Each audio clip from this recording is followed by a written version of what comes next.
Hi everybody, how nice to see you. Thank you for coming along. This talk is entitled Classical Art in the Digital Vernacular, which sounds very posh, or How to Make Memes Out of Works in the National Gallery and Why I Think You Should.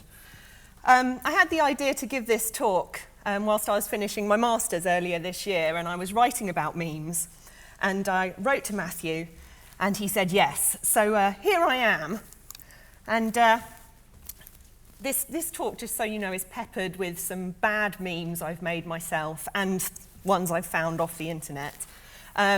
This is a meme for the title, and it's based on the von Dremin family painted, that was painted in about 1540 by Titian, and it's somewhere upstairs.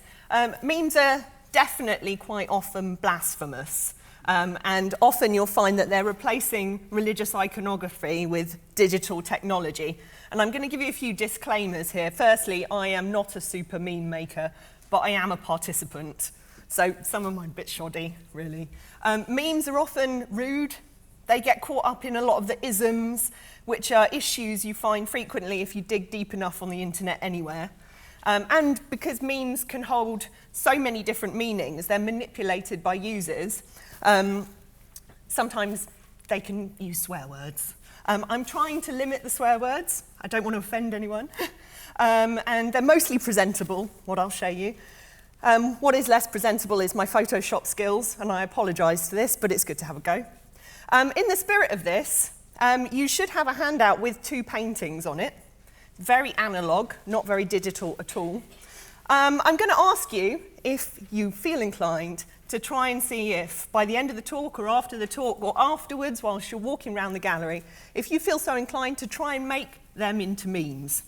There are no right or wrong answers and no rush. You can hand them in at the door if you want, or at the information desk later, or you can just keep them or post the digital versions, but try and keep them clean, eh? So, the National Gallery, in my opinion, I think, holds one of the biggest collections of potential memes in the world. Memes are a big part of the digital vernacular, the digital conversational language. Whilst it might be easy to dismiss fast-moving contemporary culture around memes, I'm going to put it to you that they can be a useful tool and an exciting medium to bring traditional works of art to life in new and humorous ways. This talk will explore the rise of the classical art meme. I'll sketch out what a meme is, why classical paintings appeal as source material, what paintings in the National Gallery could become memes, and consequently, how digital culture has come to affect the way we look at paintings. So, here we've got two works by an artist called Scorpion Dagger. I'm using him a couple of times through this talk because he just makes the best GIFs.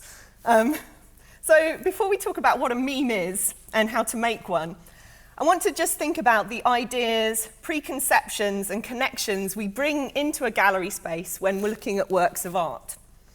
There was a time when there was only one way to look at a work of high art or a masterpiece. Almost as if when you walked through the doors of a gallery, you unhitched yourself from anything else you might have seen or experienced, and you could only look at the work through the eyes of art history. I think people are much more flexible with interpretations these days.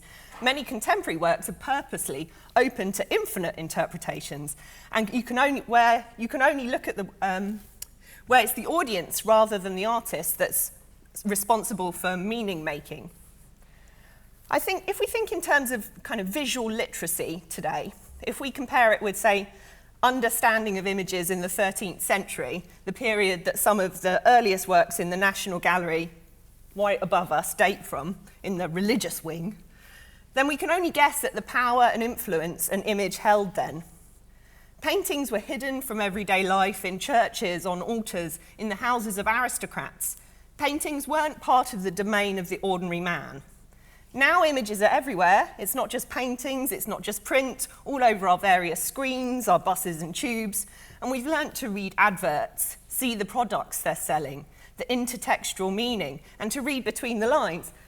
But what's more, I think the image is kind of so far out the frame now, we create our own with our smartphones all the time, and we understand that everything we see and process becomes a point of visual reference in understanding other images. Our image reference banks in our brains are huge, and this visual culture that we're all participating in is growing all the time.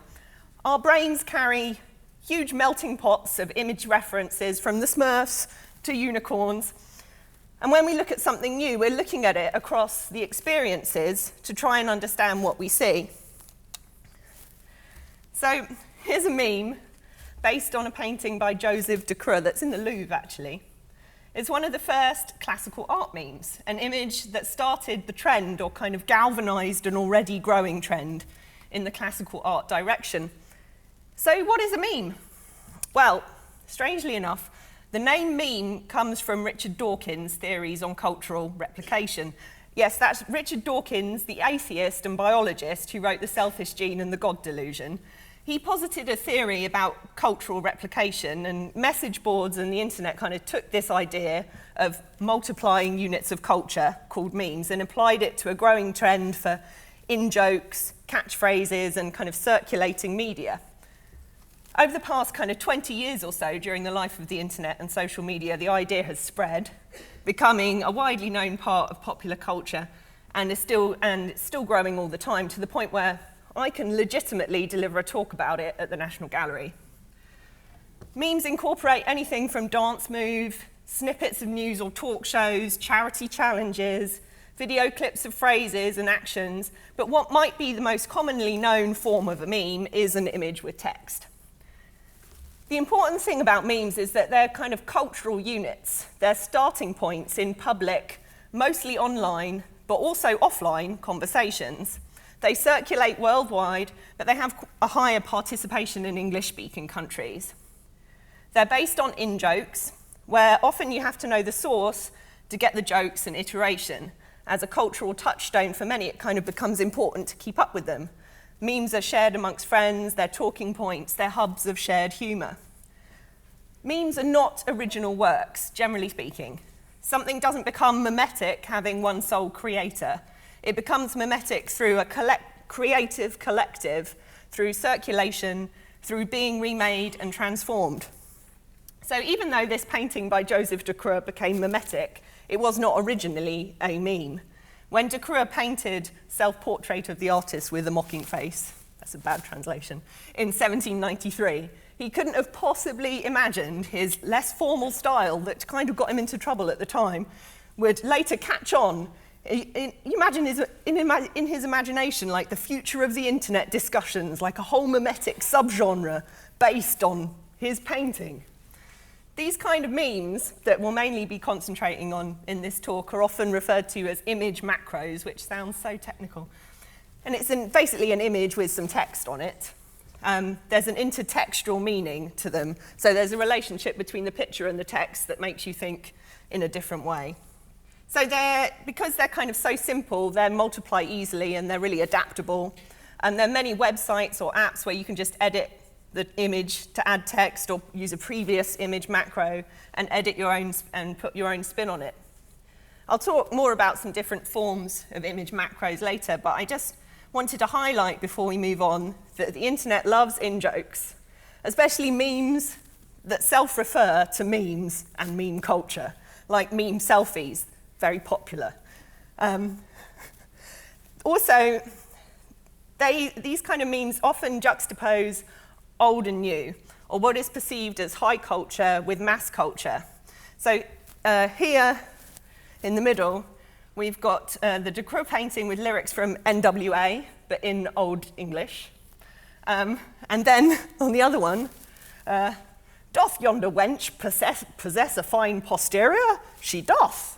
It's a kind of imitation Shakespearean, playing on the internet's interest in the female form, which I think we all know about. All of these kind of rely on a translation process where either you have the cultural keys or reference points, like any joke, or you don't. Memes multiply quickly, and popular meme images, like this guy, quickly become thousands and thousands of image macros with different meanings. And they're spread when people find some personal resonance in them and want to share them. So, Lucas, I am thy father. No! sorry. Looking at the rise of the classical art meme, there's a few things I want to highlight. Firstly, you might be confused as to why I'm saying classical art meme, yet clearly showing images that span anything from Roman and medieval to Impressionists. Classical art meme refers to a variety of funny image macros that are based on paintings and other visual works in kind of pre-modern history. So classical, medieval, Renaissance are all kind of classed as classical art memes, as well as other periods, kind of mostly petering out at Impressionism. But certainly all the time periods that are covered in the National Gallery are ripe for meme making. The internet, Know Your Meme website, suggests that the Bayeux Tapestry meme series was some of the earliest image macros that fit in this genre of the classical art meme. I remember these and I still find them quite funny. So here we have two, one based on Star Wars and one based on The Lord of the Rings, but both of which refer to other trends and modes of memes referencing dialogue from the films. One doth not simply saunter into Mordor. One doth not. Terry Gilliam of Monty Python referenced medieval illustrations in Monty Python and the Holy Grail, The Life of Brian and The Flying Circus.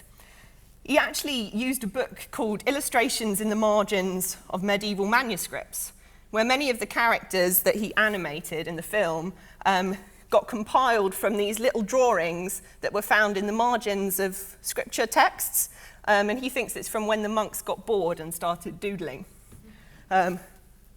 I've used another Bayeux Tapestry one because it's timely. Behold, Camelot! Nay, it is only a model. So it was not just medieval manuscripts that interested Gilliam. The famous foot of God, but in actual fact it's not the foot of God, is taken from the National Gallery's Bronzino's Venus, Cupid, Folly and Time, which is upstairs. Monty Python is quite a good starting point for thinking about classical art memes, the kind of irreverence and playfulness of the humour, building on a tradition of characters and cartoons which already existed, especially kind of here with political cartoonists in the paper and this kind of thing. The idea that you can just chop up bits of artwork, not the actual original, obviously, but digitally or a copy, a foot here, a soldier there, and kind of put them together in a totally different context, imposing totally different meaning. That, I think, was quite a Monty Python idea. There's something quite Python-esque about this Michelangelo's David holding a bass guitar in his shorts. So this became a meme in 2012 when the Chinese state television censored the private parts of the statue during a newscast about an exhibition. The government's anti-vulgarity and internet censorship campaign went as far as to censor images of Renaissance paintings on the grounds of indecent display of nudity. The Chinese internet reacted by photoshopping garments over nudity in classical artworks, including Michelangelo's David, that became a kind of another gateway to the rise of the classical art meme, and you've got the birth of Venus there in a Santa bikini. The spread of trends like these were enabled by the kind of quick reply, participatory format of kind of Facebook and Reddit that made it really easy to get involved. You can see how with many people interested in something, like photoshopping Michelangelo's privates in a kind of networked way on the internet, things can become competitive. So a site called Worth 1000 built on this kind of rising interest in photoshopping artworks, holding a Renaissance celebrity Photoshop contest that involved superimposing images of pop culture celebrities onto classical paintings. This pattern of interest relied on some technical underpinnings, which is firstly access to classical works digitally. More and more museums and galleries were, and still are, putting their artworks online, which has kind of smoothed the path for the growth of the classical art meme. Photoshop, the program, digitally manipulating the image is key. Some memes take an immense amount of graphic design or animation skill to make, like these Renaissance celebs. They're detailed pieces of work made by craftsmen, master graphic designers. Other types of memes can be made in a very basic form of Photoshop or an app, that just gives you a bit of graphic manipulation. And these apps are increasingly accessible and easy to use. The classical art meme relies on being able to make changes to the original image with text or added pictures. So here you can see Brangelina photoshopped into double portrait of painter Franz Snyder and his wife from 1621 by Van Dyck. And actually, you know, I kind of prefer that version, but don't tell anyone. So another two of these. You've got Michael Jackson over Anton Raphael Mengs painting, and Robin Williams on Portrait of a Man by Dirk Boots, 1462, that's here at the National Gallery, but it's kind of a purple colour, actually, so they've kind of highlighted it to make it more red. So just to recap, classical art memes have very little to do with art historical meaning. They're not dependent on the original meaning, the history, the location, the copyright, the ownership of the original work. They're kind of quite separate from the original in most ways. They often rely on the concept of kind of classical art as high culture, this kind of sanctified status of the painting as a holy relic in order to put it in opposition to mass or popular culture. Part of the humour comes from an intentional bathos and a kind of blasphemy against art history and sometimes the church. The growing trend for classical art memes fitted into an already established internet-based mode of communication. They're based in technology like the smartphone and its use, the internet, and the ability to edit, reply, participate, and upload quickly. So, 4 years ago, a Facebook page titled Classical Art Memes was launched. By March 2016, that's spring last year, it had more than 1 million likes. Now it has 4.5 million followers. 2 years ago, Medieval Reactions was launched on Twitter, initially only dealing with medieval imagery, and it now has over 400,000 followers and lots of imitation accounts. Both of these platforms create humour through mainly intertextual meaning, one sentence giving an insight to an image that maybe turns it on its head in a humorous way. When the DJ plays an absolute banger. When you take your wingman duties too seriously. Yeah, after doing the bare minimum, that kind of is me.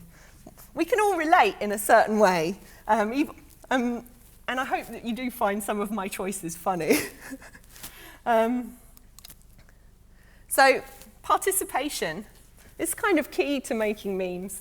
So here we have 2 screen grabs from the Facebook page of classical art memes. You can see the number of likes, the number of shares. It's a lot of shares, 4,530, and I don't think it's a particularly good meme. 52,000 people like this image. But the participation is the key part of it. These are part of huge patterns of conversation formed in social media and transformed by countless cultural participants. And they're made by these collectives on Facebook or on Reddit or other platforms, and they participate by reappropriating the image, maybe editing, then sharing if they find funny or touching. So for me, like, this version of this is like, it's okay, but the version that comes up in the comments, when your phone hasn't rung in hours and you're checking to see if you still have ears, is even funnier. And this, is, I think, is kind of often the way it works. Like, one image will come up and the replies are sometimes funnier than the original, but there is no original anyway, so. Humor's like a personal thing, I'll say that. And it's about resonance, you know, they have to touch you in a certain way.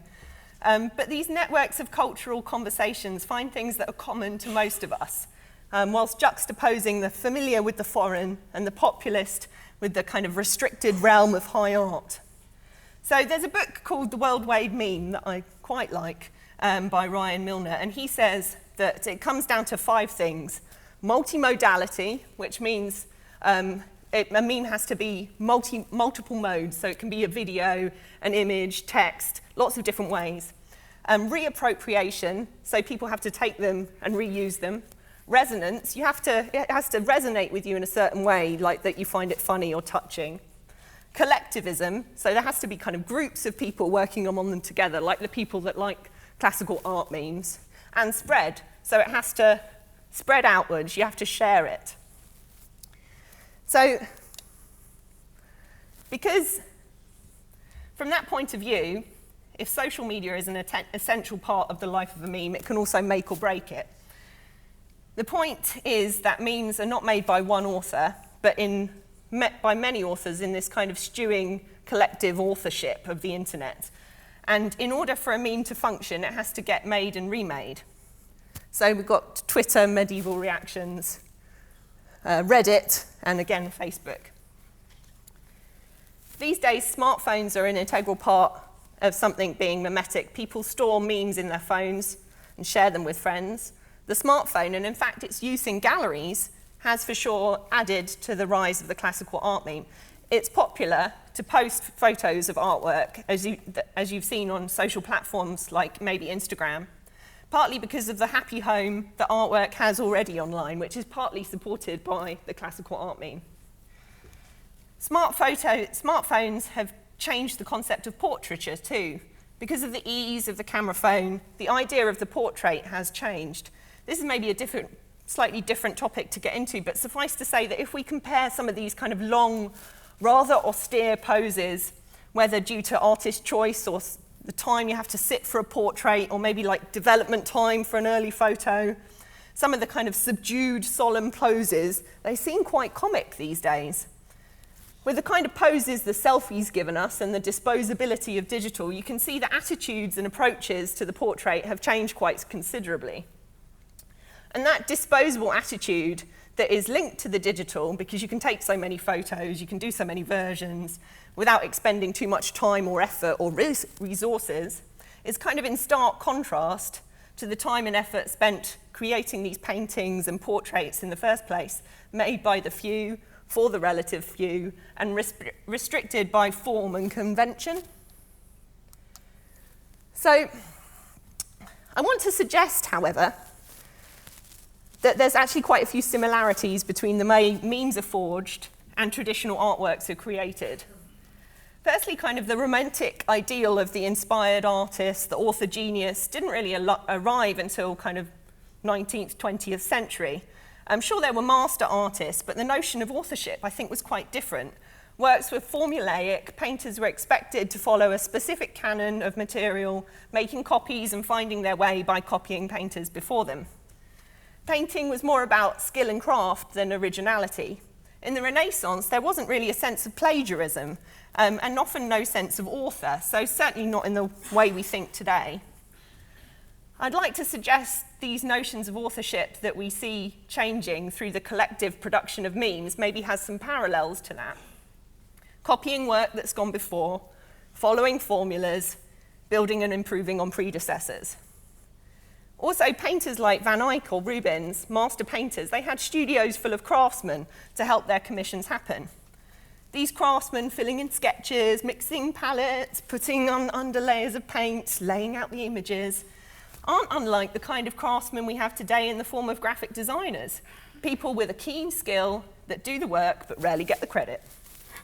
This formulaic practice often involves also like layers of symbolism, with the knowledge to read symbols in a certain way in classical art. For example, knowing that the goldfinch represented Christ's passion or the crucifixion. These kind of keys to knowledge were generally in the hands of the privileged. For memes, the keys of understanding are in the hands of those online, those interested in popular culture, whoever follows this kind of network of conversations that reference and self-reference other memes and other image macros. But both of these are methods of coded communication. Maybe we could say that what remains is the same, is the power of the depiction. Over centuries, images and depictions retain a power, or maybe more importantly, we can still impose meaning on image, and it can be powerful. So here I've juxtaposed two images. Archduke Leopold Wilhelm in his painting gallery in Brussels by David Teniers the Younger, and a meme by a Karl Bloch painting, Jesus raising Lazarus from the dead.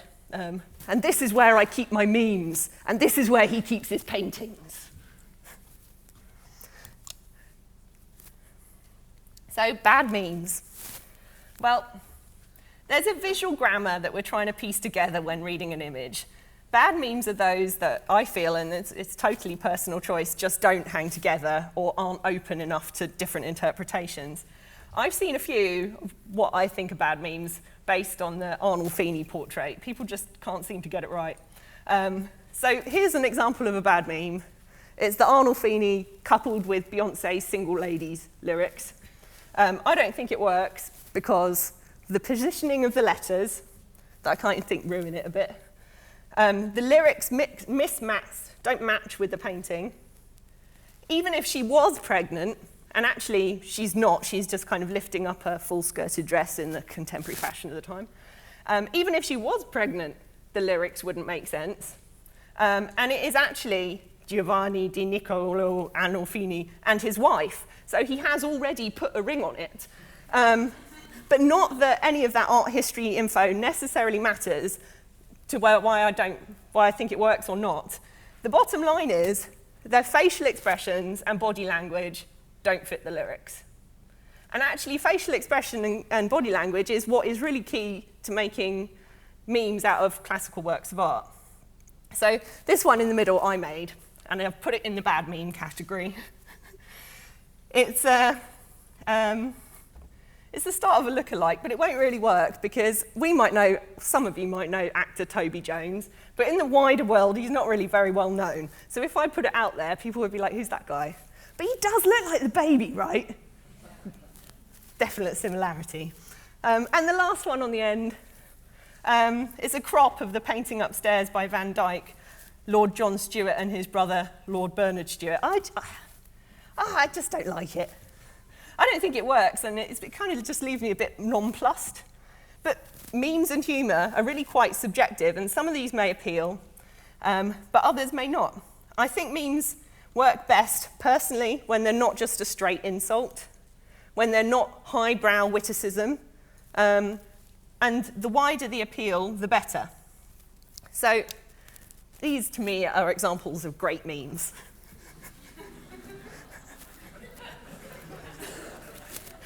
And the more I look at it, the funnier it gets. God, please, open the second cashier. We've all been there. When the waiter is explaining the entire menu, but you just want a cheeseburger with fries. Oh my God. So I find these really funny. Again, it's subjective, but I would suggest the wider you can open the pool of personal experience, the more inclusive, the better. I mean, who hasn't thought these things? So I'm going to attempt to give you some different modes of classical art memes. They don't really have these titles or fit into these groups. I'm just grouping them together so you can kind of get a sense of the different forms. So the nihilistic classical art meme, like these. If you work hard enough, you can replace depression with exhaustion. The only crush I have is crushing anxiety. Then there's kind of a genre of dance-related classical art memes. Current events, something to do with the news. Relationship advice, always very popular. About me, like a self-analysis. Something about grammar, because the internet is obsessed with bad grammar. A kind of zoom in and zoom out version with like an interior monologue. Text me back, something to do with like digital communication. When you realize ... I'll show you some examples. Pointing out something obvious, I've got some examples of that too, and lookalikes, like my one I did before that just didn't really work. Okay. So here's one about the about me category. Me, I feel good. My brain, no you don't, me. And it works because of her facial expression. She's rethinking, considering something real deep. And for me, this face ties it together. This is one, kind of a self-analysis one. My self-destructive behavior, the white horse. My insecurities, the demon on the end of the bed. Me! And the one about grammar. I'm sorry to tell you this, Elizabeth, but you're dying. And it works because it's a meme. Obviously, if that was a conversation, it wouldn't work at all.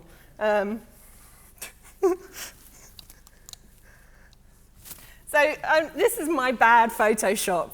I mentioned that kind of dance is a kind of category. This is El Greco's Christ driving the traders from the temple, and my attempt to make it Christ dabbing in the temple doesn't really work. That's like a dance move. He's got gangster glasses on because that appealed to me. So current events are also a source of inspiration for memes. So we've got a crop from the Nativity by Piero della Francesca. You've got the Carolsfeld Ruth in Boaz's Field, and a concert by Lorenzo Costa. So you can see I've tried to make them something to do with current events. What is the naughtiest thing thou hast ever done? Well, anyway. So why do classical paintings appeal as memes? These are all from somewhere in the National Gallery, but they're mainly crops of the faces. Firstly, as mentioned, the conventions of portraiture at the time, these rather solemn faces, precisely because these works seem so humorless, they're like a ripe source for laughter. These paintings are familiar, yet they're unfamiliar. These people and situations they feature seem so far removed from our daily life today. And because they seem so removed, as Walter Benjamin, the German philosopher, wrote about these sacred works of art that are far away from the viewer, kind of untouchable, beyond normal human understanding. And because of this distance, they're a rich source of material for memes. Aristocracy, the nobility, the wealth, it's almost too tempting to undermine and poke fun at. And the conventions around high art also kind of all feels a bit cheeky. You would assume that these characters in the paintings were thinking noble thoughts of great deeds, but instead the characters are wondering if they've charged their iPhone. The convention for religious depictions or stories of the great epics, stories that get repeated many times over and over, kind of fits into a mimetic depiction too. Because paintings were produced on the same subject, they can become iterations on the same theme. And then when you put them into kind of the genre of classical art memes, they work well because repetition works in humour. Also, memes and the visual language kind of revel in decodifying or interpreting nuance, especially emotion and body language.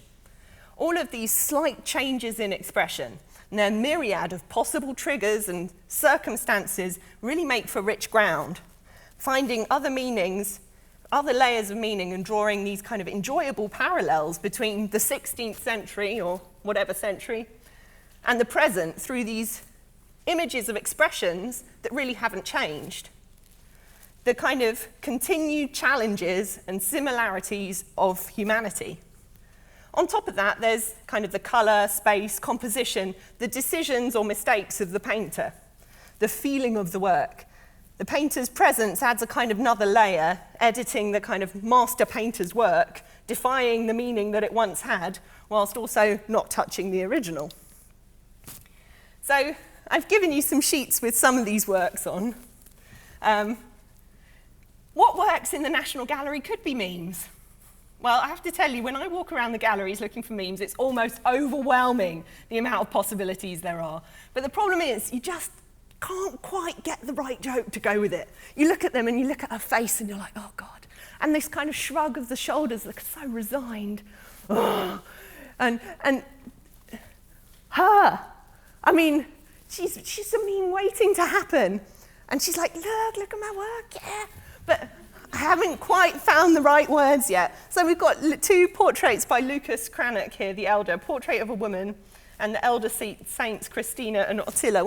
If you go and look at them in the gallery, you'll be like, oh, I see it now. She's so sassy. There's something about her expression that I could do that expression right now, given the right circumstances. But what are the right circumstances? I can't work them out right now. You're just kind of waiting for the moment of insight and inspiration to strike. So some more that I think, and honestly, wherever you walk, you'll be able to see works that could possibly work well on the internet. Titian, Portrait of a Lady. See, I kind of see a big ghost version of her up here with some real insight into her soul, but I don't know what it is. Yet. The head of John the Baptist. I mean, look at these guys with their heads in their hands. Surely the internet must love it. And another Van Dyck. I know we've seen a crop of this portrait before, but I'm pretty sure it could become something else.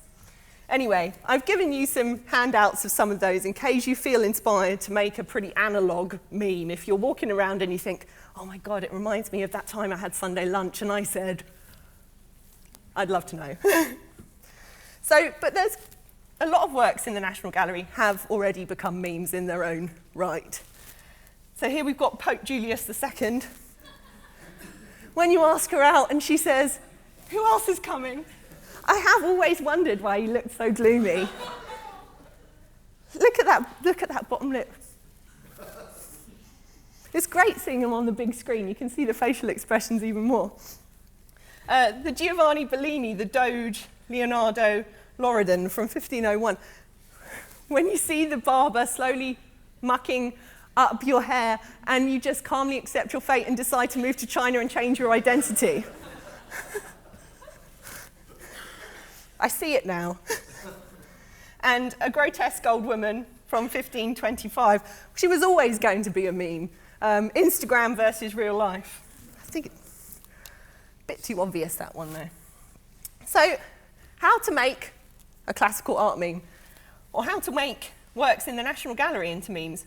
I would say meme making is kind of a frame of mind. It's like a collective wavelength. It's a language, like the digital vernacular. And you can come to be quite familiar with it and then use it more fluently.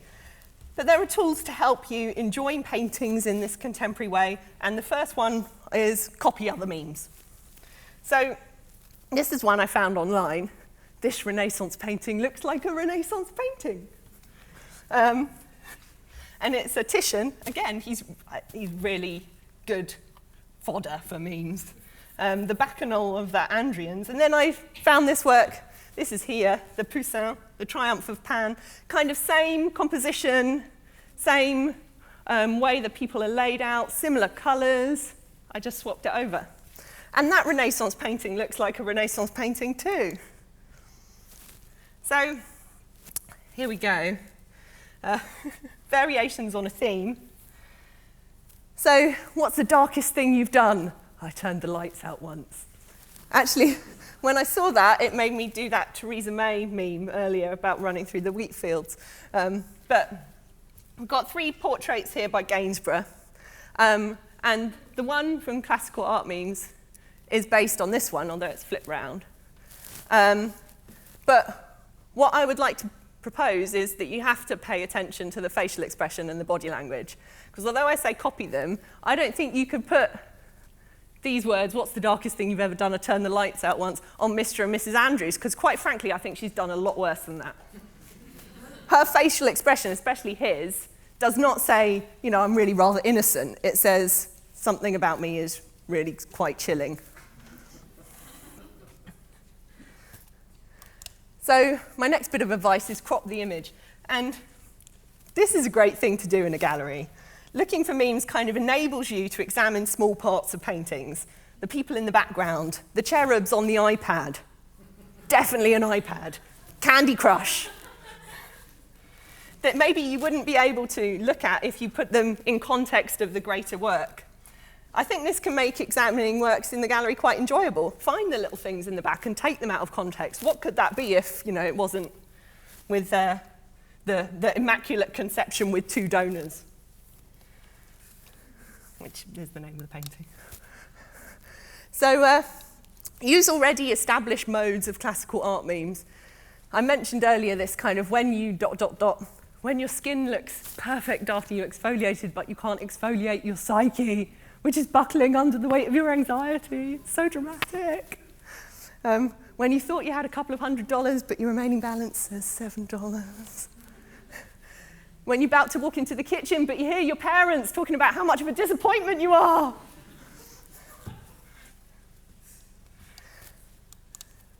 Repetition. It's really part of the whole genre of making it work. You may have seen this meme before. This is just another version. When you, the Son of God and the Saviour of mankind, ruling over everything that's holy, but you still not on the list. to get into the club. And me, when I'm trying to find out what artwork this is from Google image search, and it keeps telling me medieval memes. That was not the original. I would have told you what it is otherwise. Honest. So the next one, edit or add to the image. So this is a crop from The Virgin and Child with an Angel by Perugino.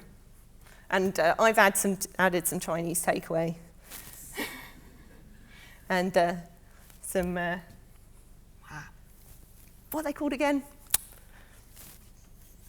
Fortune cookies, thank you, yes, some of those. Again, Bronzino's Venus, Cupid, Folly and Time, and I've added a mobile phone. It's kind of a classic, way into the meme. But she does look like she's taking a selfie. Look at this guy in the background. He's like, oh, I want to be in the photo too.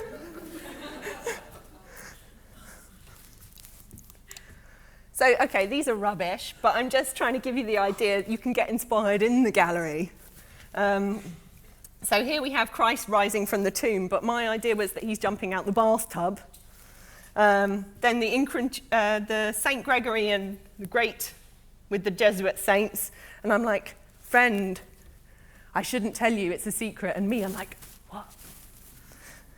And the incredulity of St. Thomas, which is a kind of classic. I've seen this done lots of times before. No shirt, no shoes, no entry, Jesus. But I just did these on my phone, so I took a picture and just wrote on them.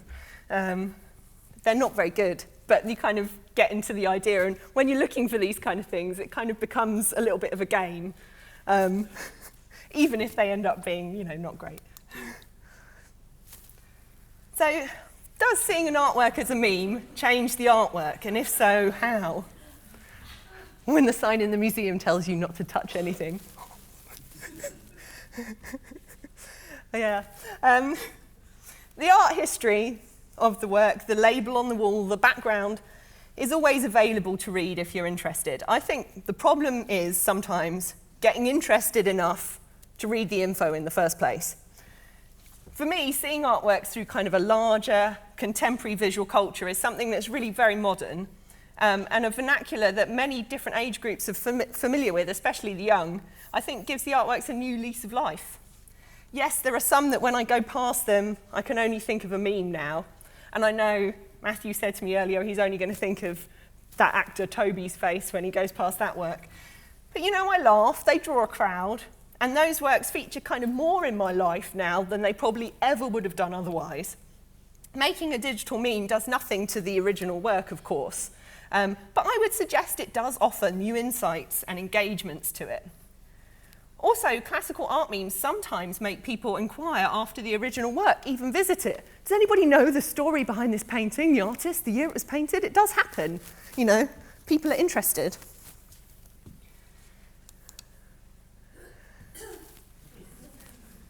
So I've been to the Louvre when people have been taking selfies with the Ducreux. The kind of expressive face and gestures that the painting had, the exaggerated style, really made him this early classical art meme celebrity. Before taste got a little bit more refined and the quest for facial expressions was a little bit more nuanced. But the popularity of the painting may not have actually sparked huge interest in Ducreux's life or career at large, but his quest to capture kind of personalities and emotions made him a hit online, which I think can only be something the Louvre must have embraced, surely.